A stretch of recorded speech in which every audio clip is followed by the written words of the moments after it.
Hello everyone, welcome to my YouTube channel. I'm by the name Kawanya Justin. So today I want to take you through plagiarism. So if you are talking about plagiarism, this is the use of someone's words, idea or work without permission. So let us look at it step by step. It's what? Understanding plagiarism.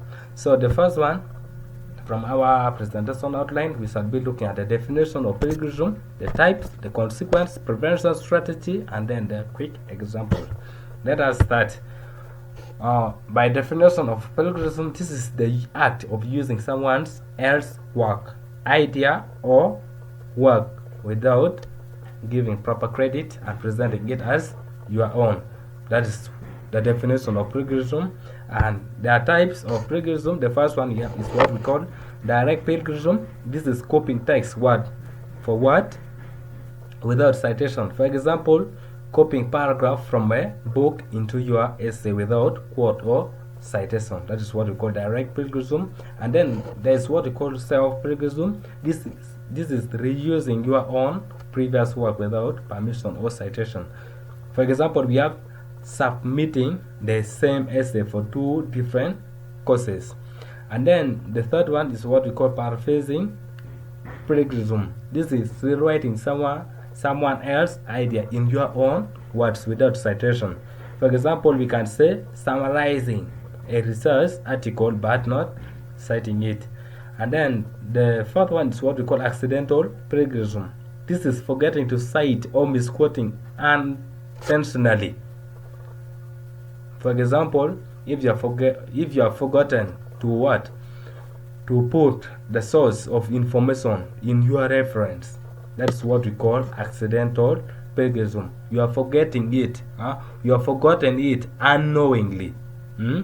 Instead of putting it, maybe you were in a hurry and then you forgot just to put it. That's what we call accidental plagiarism. And then the last one is what we call mosaic or paste writing. That is the mixing your words. When you are mixing your words with phrases from a source without proper credit. For example, you can taking sentence from multiple sources and blending them into your own essay without acknowledgement. So those are the type of plagiarism, and let us go and look at the consequence or the outcome or the effect of plagiarism. After doing all those things, what could be the outcome? The first one is what we call academic penalty. That is failing the assignment, course, or expulsion from school. And then the second one is what we call legal issues. This is the copyright infringement can lead to legal action.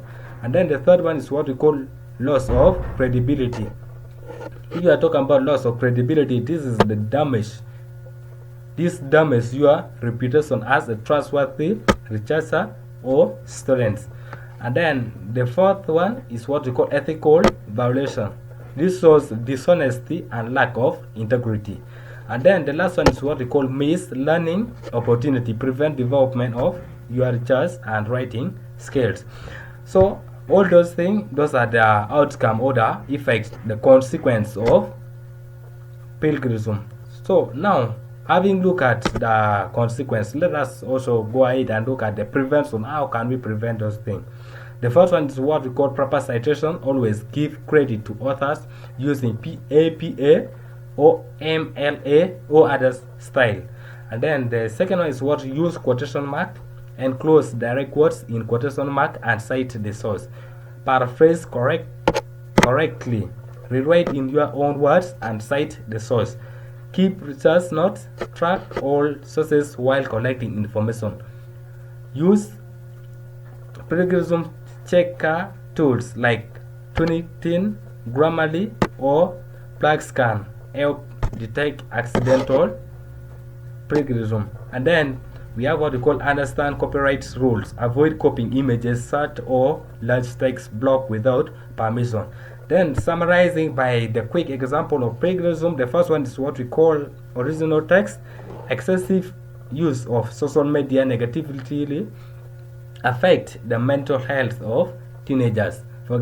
This is written by Johnson and Adams, 2021. And then the second one is what we call direct plagiarism, excessive use of social media negatively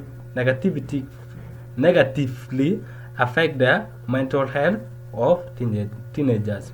And then the last one is what we call the correct one, the correct paraphrase. This is teenagers